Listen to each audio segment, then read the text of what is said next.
ಆತ್ಮೀಯ ವಿದ್ಯಾರ್ಥಿಗಳೇ, ಆರಾಧ್ಯ tutorial digital classes YouTube ಚಾನಲ್ಗೆ ತಮಗೆಲ್ಲರಿಗೂ ಸ್ವಾಗತ.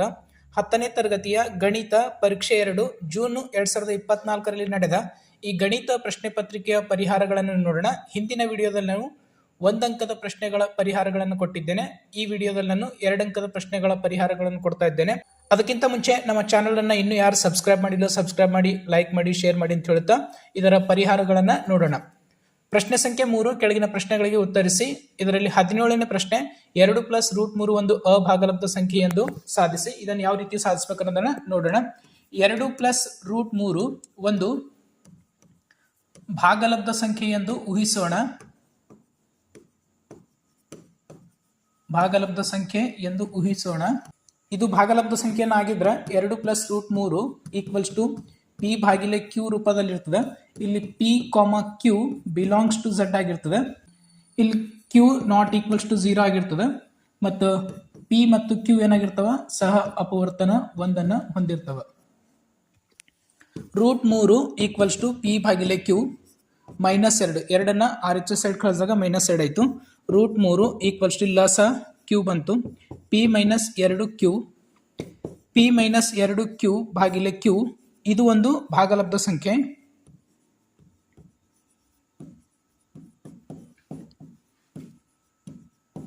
ಇದು ಭಾಗಲಬ್ಧ ಸಂಖ್ಯೆ ಆದರೆ √3 ಒಂದು ಅಭಾಗಲಬ್ಧ ಸಂಖ್ಯೆ. ಅಭಾಗಲಬ್ಧ ಸಂಖ್ಯೆ. ನಮ್ಮ ಊಹೆ ತಪ್ಪು. ನಮ್ಮ ಊಹೆ ತಪ್ಪು. ಆದ್ದರಿಂದ 2 + √3 ಒಂದು ಅಭಾಗಲಬ್ಧ ಸಂಖ್ಯೆ.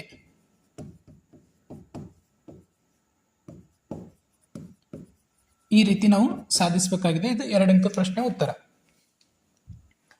ಅಥವಾ ಪ್ರಶ್ನೆ 17ರ ಅಥವಾ ಪ್ರಶ್ನೆಯಲ್ಲಿ ದೀರ್ಘ ಭಾಗಾಕಾರ ಕ್ರಿಯೆಯನ್ನು ಮಾಡದೆ 7/200 ಈ ಭಾಗಲಬ್ಧ ಸಂಖ್ಯೆಯು ಅಂತ್ಯಗೊಳ್ಳುವ ದಶಮಾಂಶ ವಿಸ್ತರಣೆಯನ್ನ ಹೊಂದಿದೆಯೇ ಅಥವಾ ಅಂತ್ಯಗೊಳ್ಳದೆ ಆವರ್ತವಾಗುವ ದಶಮಾಂಶ ವಿಸ್ತರಣೆಯನ್ನ ಹೊಂದಿದೆಯೇ ಅಂತೇಳಿ ಚೆಕ್ ಮಾಡಬೇಕು. 7/200 ಇದನ್ನ 7/200 ನಾನು ಅವಿಭಾಜ್ಯ ಅಪವರ್ತನಗಳಾಗಿ ಮಾಡ್ಕೊಳ್ತೀನಿ. 2 100 2 50 2 25 5 5 5 1 2 ಕ್ಯೂಬ್ ಇಂಟು 5 ಸ್ಕ್ವೇರ್. ಇಲ್ಲಿ 2ರ ಘಾತಾಂಕ m ಗುಣಿಲೆ 5ರ ಘಾತಾಂಕ n ಈ ರೀತಿಯ ಅಪವರ್ತನಗಳನ್ನು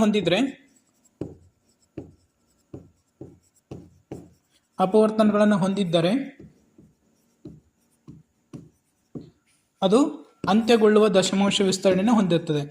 ಅಂತ್ಯಗೊಳ್ಳುವ ದಶಮಾಂಶ ವಿಸ್ತರಣೆ ಹೊಂದುತ್ತದೆ.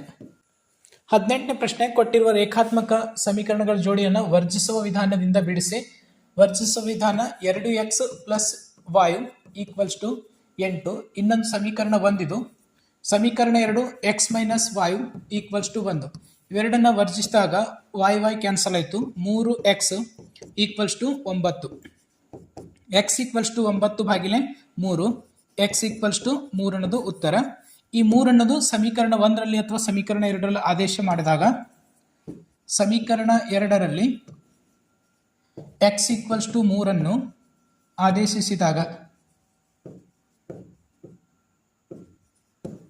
ಏನಾಗ್ತದೆ, ಇಲ್ಲಿ x - y = 1 3 - y = 1 - y = 1 -3 -y = -2 ಅನ್ನು ಕ್ಯಾನ್ಸಲ್ ಆಯಿತು.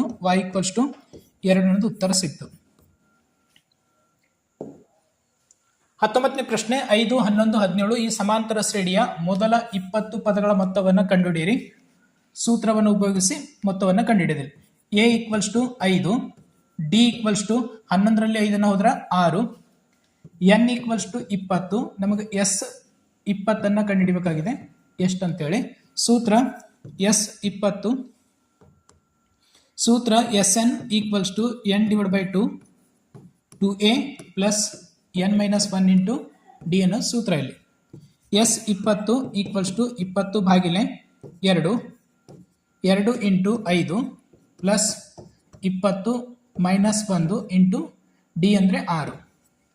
2 ಹತ್ತಲೆ 10 into 10 plus 19 into 6 10 into 10 plus 19 Harley 114 10 into 10 plus 2 plus ಮಾಡಿದಾಗ 124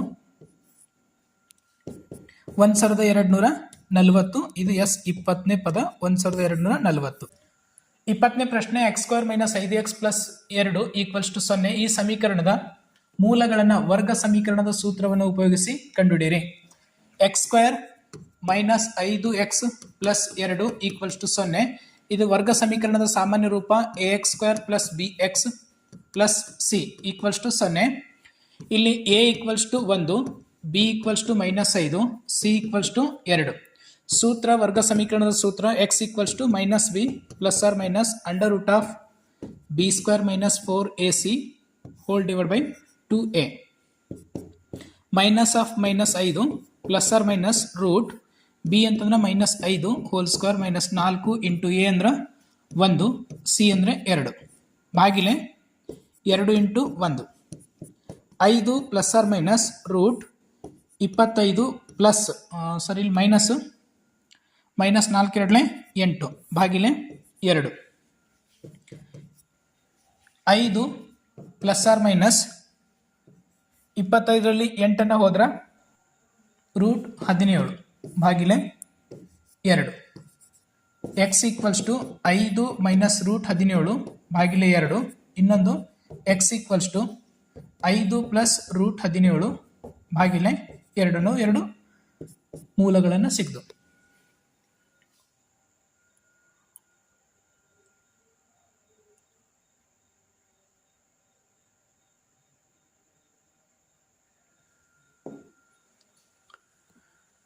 ಅಥವಾ ಪ್ರಶ್ನೆಯಲ್ಲಿ 18ನೇ ಅಥವಾ ಪ್ರಶ್ನೆ x² - 6x + 2 = 0 ವರ್ಗ ಸಮೀಕರಣದ ಮೂಲಗಳನ್ನು ವರ್ಗಪೂರ್ಣಗೊಳಿಸುವ ವಿಧಾನದಿಂದ ಕಂಡುಹಿಡಿಯಿರಿ. ಇಲ್ಲಿ ಇದ್ರ ಪರಿಹಾರ x² - 6x + 2 = 0.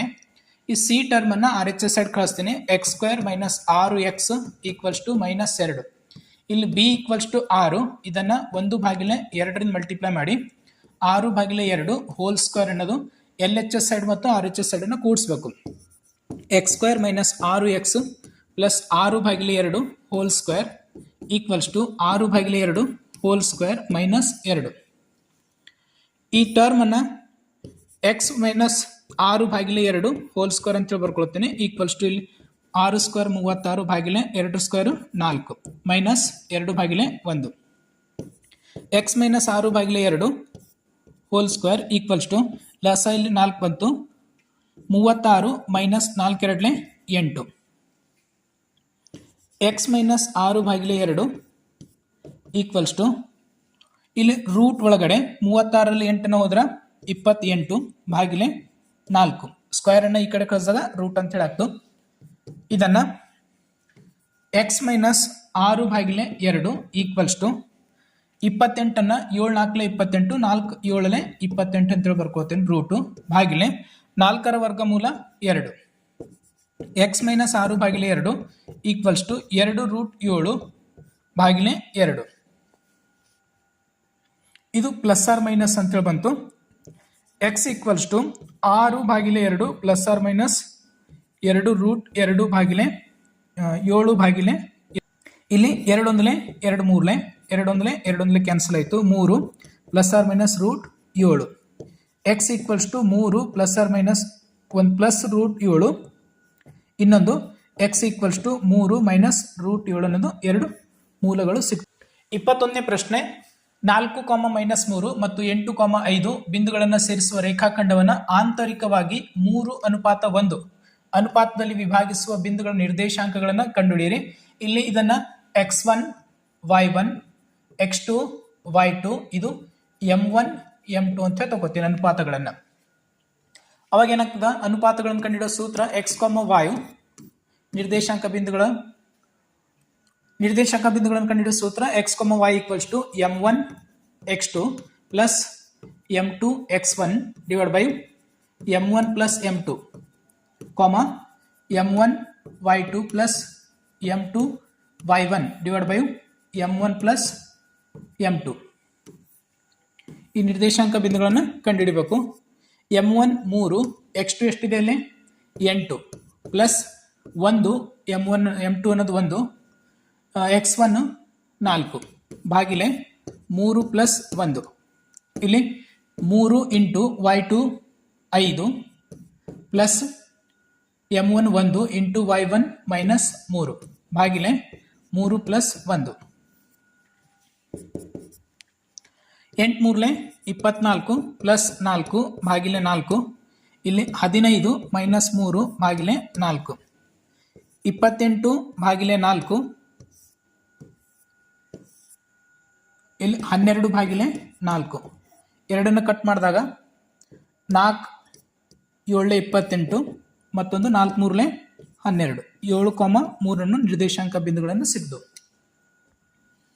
22ನೇ ಪ್ರಶ್ನೆ. a of 0, 2 2, 0, b of 3, 0, c of ಬಿಂದುಗಳು x, 3 ಶೃಂಗಗಳಿಂದ ಉಂಟಾದ ತ್ರಿಭುಜದ ವಿಸ್ತೀರ್ಣವು 11/2 ಚದರಮಾನಗಳಾದರೆ x ಬೆಲೆಯನ್ನು ಕಂಡುಹಿಡಿಯಿರಿ. ಇಲ್ಲಿ ಕೊಟ್ಟಂತ ದತ್ತಾಂಶಗಳನ್ನು ಮೊದಲು ಬರ್ಕೊಳ್ಳೋಣ. x1 ಇದು y1, x2 y2, x3 y3 ಇದನ್ನು ವಿಸ್ತೀರ್ಣವನ್ನು ಕೊಟ್ಟಿದ್ದಾರೆ. ಸೂತ್ರ ಏನಾಗ್ತದೆ ಇಲ್ಲಿ ಅಂತಂದ್ರೆ ತ್ರಿಭುಜದ ವಿಸ್ತೀರ್ಣ ಈಕ್ವಲ್ಸ್ ಟು ಅರ್ಧ into x1 y2 minus y3 plus x2 y3 minus y1 plus x3 y1 minus y2. ಇಲ್ಲಿ y2 ತ್ರಿಭುಜದ ವಿಸ್ತೀರ್ಣ 11/2 ಈಕ್ವಲ್ಸ್ ಟು 1/2. x1 ಅನ್ನೋದು 0 into y2 0 minus y3 3 plus x2 ಅನ್ನೋದು 3 into y3 3 minus y1 2 plus x3 ಅನ್ನೋದು x ಅಂತ ಹೇಳಿ ಕೊಟ್ಟಿದ್ದಾರೆ x y1 2 minus y2 0. ಇದನ್ನು ಬಿಡಿಸಿದಾಗ 2 ಕ್ಯಾನ್ಸಲ್ ಆಯಿತು. 11 ಈಕ್ವಲ್ಸ್ ಟು 0 ಇಂಟು 3 ಮೈನಸ್ 3 ಮಾಡಿದಾಗ 0 ಪ್ಲಸ್ ಇಲ್ಲಿ 2 ಮೈನಸ್ 1 ಮಾಡಿದಾಗ 3 ಮೈನಸ್ 2 ಮಾಡಿದಾಗ 1 ಬಂತು. 3 1 3 ಇಲ್ಲಿ ಪ್ಲಸ್ 2 x ಪ್ಲಸ್ 3 ಈ ಕಡೆ ಕಳಿಸಿದಾಗ 11 minus 3 equals to 2x. x equals to 11ರಲ್ಲಿ 3 ಹೋದ್ರೆ 8/2. x equals to 2 1 2 4. ಚದರಮಾನಗಳು 4 ಚದರಮಾನ ಇದ್ರ ಉತ್ತರವನ್ನು ಸಿಕ್ತು. 23ನೇ ಪ್ರಶ್ನೆ. ಕೆಳಗಿನವುಗಳಲ್ಲಿ ಅಸಂಭವ ಘಟನೆಯನ್ನು ಗುರುತಿಸಿ ಮತ್ತು ಅಸಂಭವ ಘಟನೆಯ ಸಂಭವನೀಯತೆಯನ್ನು ಬರೆಯಿರಿ. ಅಸಂಭವ ಘಟನೆಯನ್ನು ಗುರುತಿಸಬೇಕು. ಇಲ್ಲಿ ಘಟನೆ ಎ ಕುಂದಿಲ್ಲದ ನಾಣ್ಯವೊಂದನ್ನು ಒಂದು ಬಾರಿ ಚಿಮ್ಮಿದಾಗ ಶಿರ ಮತ್ತು ಪುಚ್ಚ ಎರಡನ್ನ ಪಡೆಯುವ ಸಂಭವತೆ. ಎರಡನ್ನು ಅಂತ ಹೇಳಿ ಕೊಟ್ಟಿದ್ದಾರೆ. ಇಲ್ಲಿ 2 ಒಂದು ಕಾಯಿನ್ ಅನ್ನು ಹಾರಿಸಿದಾಗ ಚಿಮ್ಮಿದಾಗ ಒಂದು ಹೆಡ್ ಅನ್ನು ಬೀಳ್ಬೋದು ಅಥವಾ ಟೇಲ್ ಅನ್ನು ಬೀಳ್ಬೋದು. Head tail at a time ಬೀಳಲ್ಲ. ಹಾಗಾಗಿ ಇದು ಏನಾಗ್ತದ, ಮೊದಲನೇ ಘಟನೆ ಅಸಂಭವ ಆಗ್ತದ. ಮೊದಲನೇ ಘಟನೆ ಅಸಂಭವ ಆಗ್ತದ. ಎರಡನೇ ಘಟನೆ ಕುಂದಿಲ್ಲದ ನಾಣ್ಯವೊಂದನ್ನ ಒಂದು ಬಾರಿ ಚಿಮ್ಮಿದಾಗ ಸಿರ ಅಥವಾ ಪುಚ್ಚವನ್ನ ಪಡೆಯುವ ಸಂಭವನೀಯತೆ. ಹೆಡ್ ಆರ್ ಟೇಲ್ ಅನ್ನ ಹೆಡ್ಡರ ಬೀಳ್ಬೇಕು ಅಥವಾ ಟೇಲರ್ ಬೀಳ್ಬೇಕು. ಅಂತ ಸಂಭವನೀಯತೆ ಎಷ್ಟಾಗ್ತದೆ? 1/2. ಒಟ್ಟು ಫಲಿತಗಳು 2. ಹಾಗಾಗಿ ಹೆಡ್ ಅನ್ನು ಪಡೆಯೋದಂದ್ರೆ 1/2, ಟೇಲ್ ಅನ್ನು ಪಡೆಯೋದು 1/2 ಅಂತ ಹೇಳಿ ಆಗ್ತದೆ. ಇದು ಸಂಭವ ಘಟನೆ ಆಗ್ತದೆ.